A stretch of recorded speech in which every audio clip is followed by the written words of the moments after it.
Hi guys, myself N.K. Kamath. Let's to play chemistry with myself. Okay? चलिए आज हम जानते हैं पिछले वीडियो में हमने S ब्लॉक और P ब्लॉक की कैरेक्टरिस्टिक्स देखी थी। मैं एक बार रिवाइज करा देता हूं।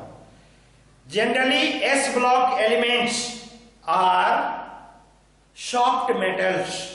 S ब्लॉक में दो ग्रुप होते हैं, एक वाला ग्रुप अल्कली मेटल, दूसरा ग्रुप जो होता है वो अल्कलाइन अर्थ मेटल कहलाता है। Am I right?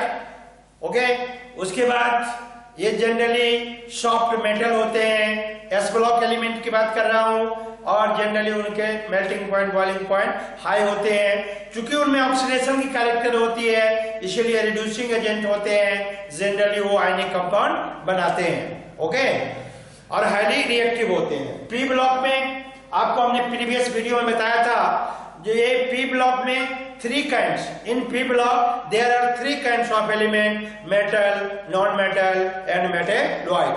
ओके, और आपको ये भी बताया था वो जो होते हैं वो रिडक्शन के लिए जाते हैं। क्योंकि नॉन मेटल है, इलेक्ट्रॉन गेन करते हैं वो, इसीलिए वो ऑक्सीडाइजिंग एजेंट का ट्रीट करते हैं। और जो मेटल के जो ऑक्साइड्स होते हैं, नॉन मेटल के जो ऑक्साइड्स होते हैं पी ब्लॉक में, वो जनरली क्या होते हैं, एसिडिक होते हैं। आपको याद करिए, मैंने एग्जांपल लिख के CO2, SO2, NO2 बताया था।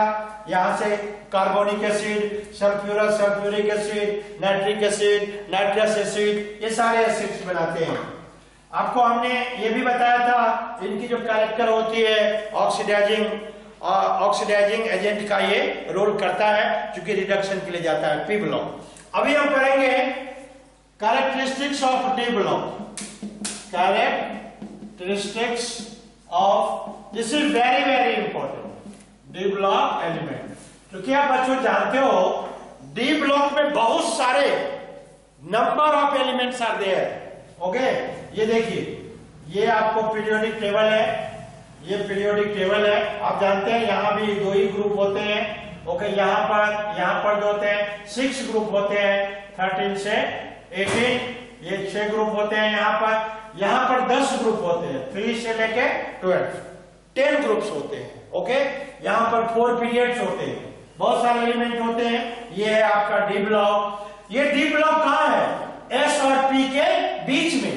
ये डी ब्लॉक जो है it lies okay between S and P blocks, ये दोनों के बीच में लाई करते हैं, इसीलिए इनका नाम है transition element. Remember it, transition element. D block element are called transition element because it exists between S and P block। ये दोनों के बीच में ये एग्जिस्ट करते हैं, इसीलिए क्या कहलाते हैं? ट्रांजिशन एलिमेंट कहलाते हैं।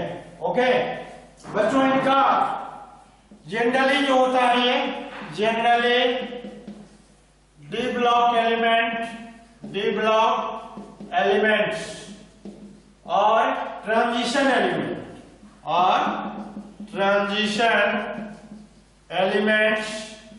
are hard metal.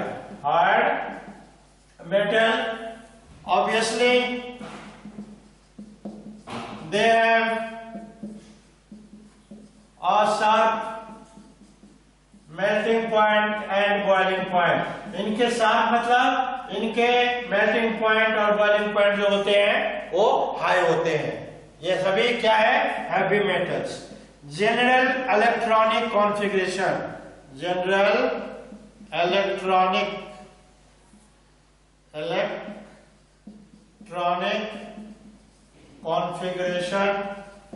N-1, D1 to 10 और NS1 to 2। This is very very important. ये इसका बहुत ही इंपॉर्टेंट पार्ट है। इलेक्ट्रॉनिक कॉन्फ़िगरेशन भी इसका बहुत ही इंपॉर्टेंट है, ये आप ध्यान देके रखिएगा।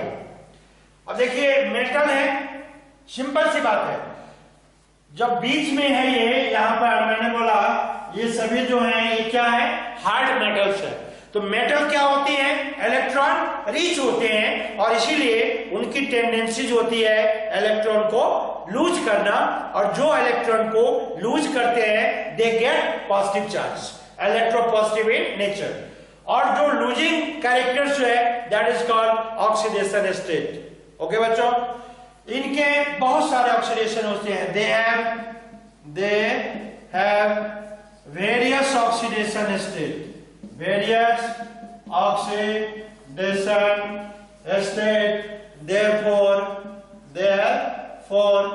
they have tendency to form complex compounds।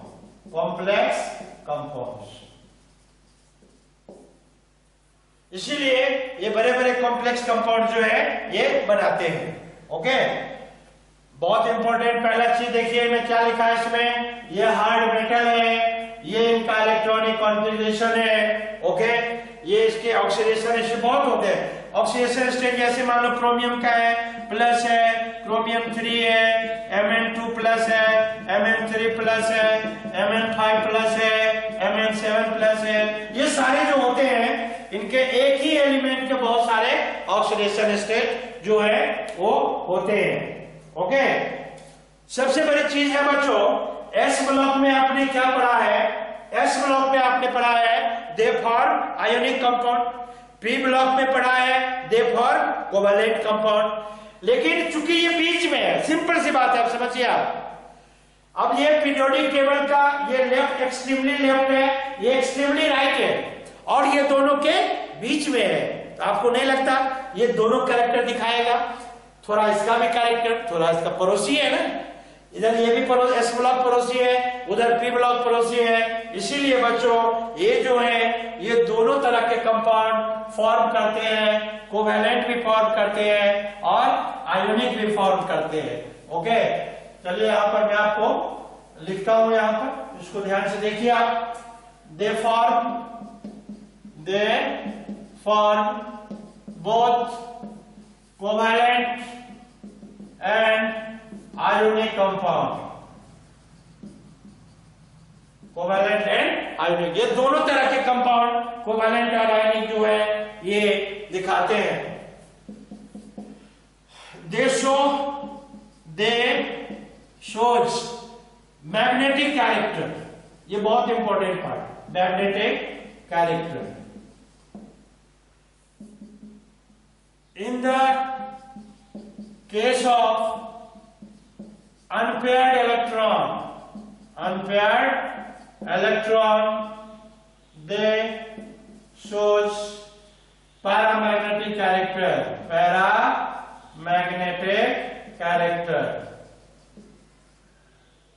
okay। In the case of all paired electron they are said to be diamagnetic। देखिए पैरामैग्नेटिक का क्या मतलब हो गया, इसके मैग्नेटिक मोमेंट होंगे। पैरामैग्नेटिक मतलब दे है सब मैग्नेटिक मोमेंट। अब मैग्नेटिक मोमेंट का फॉर्मूला बच्चों जानते हो ना, ये होता है फॉर्मूला म्यू, ये म्यू है, mu is equal to under root n into n plus 2 bm, bm for Bohr magneton. यहाँ n क्या है, n is the number of unpaired electron. So ध्यान रखिए जिसमें पैरामैग्नेटिक कैरेक्टर होगा, ओके, उनके मैग्नेटिक मोमेंट होंगे। जो डायमैग्नेटिक होगा, यदि फॉर एग्जांपल ये देखिए आप, ये है डी ब्लॉक 1 2 3 4, ये डी है, यदि इलेक्ट्रॉन की ओरिएंटेशन इस तरह से है, इस तरह से इलेक्ट्रॉन है, तो ये पैरामैग्नेटिक है, because one paramagnetic electron is there. Okay, unpaired electron है, इसका मतलब पैरामैग्नेटिक, n की वैल्यू 1 हो जाएगी। यदि सभी इलेक्ट्रॉन पेयर हो गए तो n जो हो गया वो 0 हो गया। इसीलिए पैरामैग्नेटिक कैरेक्टर वो दिखाता है यदि एक a single unpaired electron is present in d block, यदि d block में डी ऑर्बिटल्स में यदि एक भी सिंगल इलेक्ट्रॉन है, जब डी ऑर्बिटल को आप लिखते हैं, इलेक्ट्रॉन फील करते हैं, यदि एक भी सिंगल इलेक्ट्रॉन मिलता है आपको मैग्नेटिक कैरेक्टर पूछा ही जाएगा। मैग्नेटिक कैरेक्टर का डी ब्लॉक से एक बहुत बड़ा रिलेशन है। यहां ही नहीं, ये तो आप अभी पढ़ रहे हैं पीरियोडिक टेबल, आप केमिकल बॉन्डिंग में भी पढ़ेंगे, ओके, आप कोऑर्डिनेशन केमिस्ट्री में पढ़ेंगे, जहां जहां हाइब्रिडाइजेशन होगा वहां पढ़ेंगे, ओके, ये सारे कैरेक्टरिस्टिक्स वहां पर आने वाला है। इसीलिए ये पैरामैग्नेटिक, डायमैग्नेटिक, वैसे फिजिकल केमिस्ट्री में भी आप जाओगे तो वहां भी मैग्नेटिक कैरेक्टर है, वहां भी आपको पढ़ने को मिलेगा। तो ये ध्यान रखिए, यदि डी ऑर्बिटल में इलेक्ट्रॉन अनपेयर्ड हो तो वो पैरामैग्नेटिक होता है, और जो पैरामैग्नेटिक होता है उनके मैग्नेटिक मोमेंट होते हैं। और मैथमेटिकली हम ये कैलकुलेट करते हैं mu equal to √n into n plus 2bm, where n is equal to number of unpaired electron.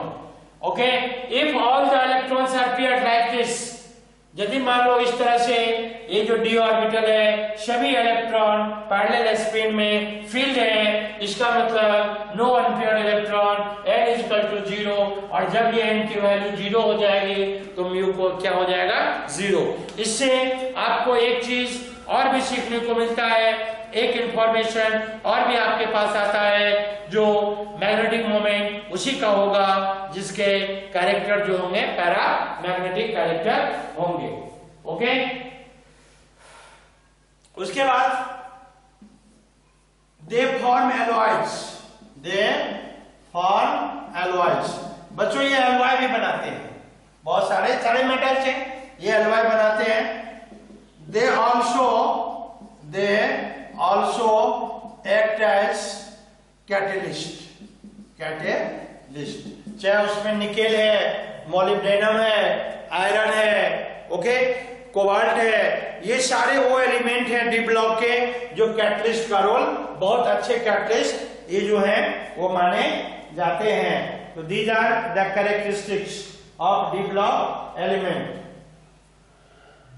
Total number of transition element जो है बच्चों ये ध्यान रखिए, इट इज 36, इट इज 36। किसको किसको छोड़ के, एक्सेप्ट Zn, Cd, Hg, यानी जिंक, कैडमियम और मर्क्यूरी, मतलब ट्रांजिशन ग्रुप में रहते हैं। ये तीनों किस ग्रुप के मेंबर हैं? 12 ग्रुप के। यहां जो आप पीरियोडिक टेबल बनाते हो ना, ये पीरियोडिक टेबल जो हम बनाते हैं, ये लास्ट ग्रुप है, सबसे ऊपर जिंक, ये कैडमियम, ये मर्क्यूरी। ये क्यों है? डी ब्लॉक एलिमेंट ये क्यों कहलाते हैं? क्योंकि लास्ट इलेक्ट्रॉन को कहां फील होना चाहिए?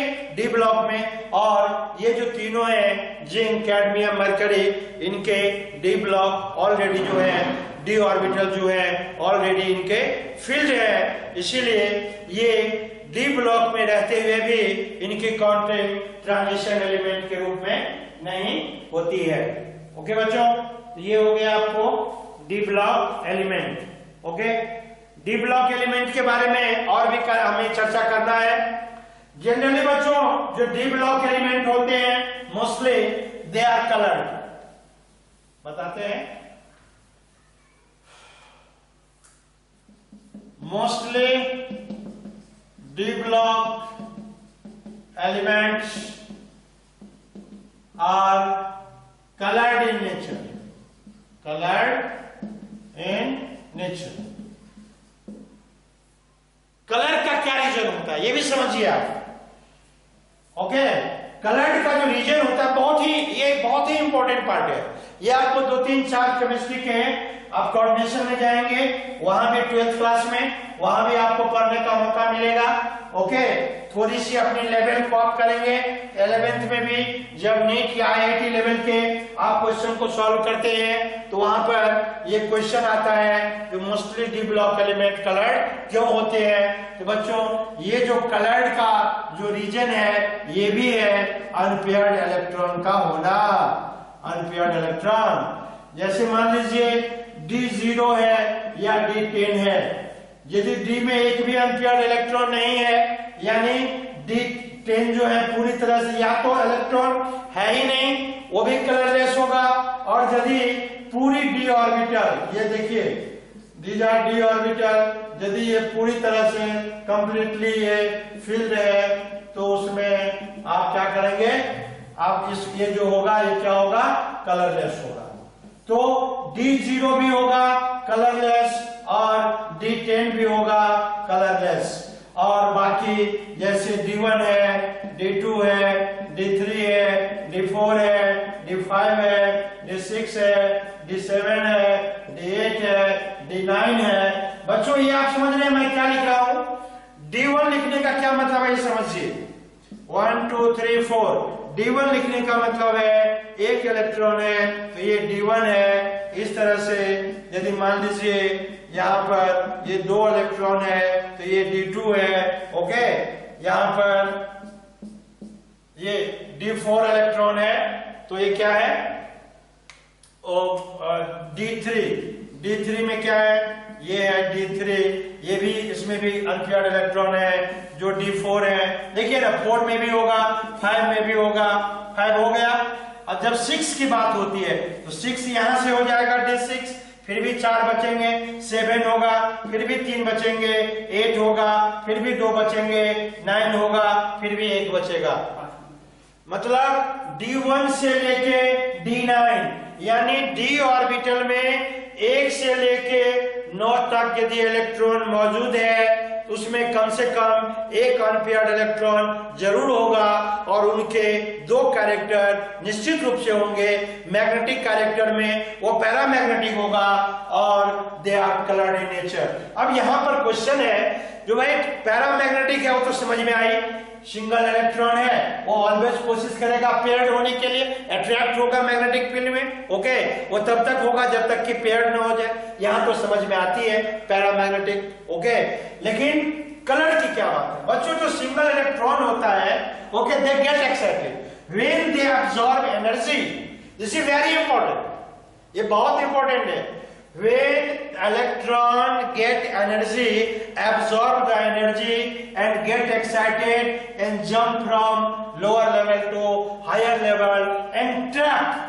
और कहां पर ट्रैप होता है? 400 to 700 नैनोमीटर की जो वेवलेंथ होती है, यदि इसके बीच में वो ट्रैप होती है, ट्रैप मतलब कैप्चर्ड होती है, जहां पर 6 कलर एब्जॉर्ब होते हैं, 7th कलर रेडिएट होते हैं, और वही हमें दिखता है। इसीलिए कहा जाता है mostly D block elements are coloured in nature. सिर्फ ग्रुप 12 3 से लेके 12 तक डी ब्लॉक है। सिर्फ ग्रुप 12 के जो एलिमेंट हैं उनके डी ऑर्बिटल भरे हुए हैं, वहां पर अनपेयर्ड इलेक्ट्रॉन नहीं है। इसीलिए एक फैमिली में रहते हुए भी, डी ब्लॉक में रहते हुए भी इन तीनों को काउंटिंग नहीं किया जाता है। ट्रांजिशन एलिमेंट ये नहीं कहलाते हैं, जबकि ये डी ब्लॉक एलिमेंट है। रीजन इसके पीछे ये है, जो Zn के, कैडमियम के और मर्क्यूरी के डी ऑर्बिटल जो होते हैं वो कंप्लीटली फिल्ड होते हैं। और डी ब्लॉक एलिमेंट हम किसको कहेंगे? जब तक लास्ट इलेक्ट्रॉन डी में फिल्ड नहीं होगा तब तक वो डी ब्लॉक एलिमेंट बिल्कुल नहीं कहलाएगा। Okay, these are the major characteristics. Okay, ये जो है इसकी बहुत ही मेजर कैरेक्टरिस्टिक्स है डी ब्लॉक एलिमेंट के। बच्चों डी ब्लॉक एलिमेंट में बहुत सारे कैरेक्टर्स होते हैं।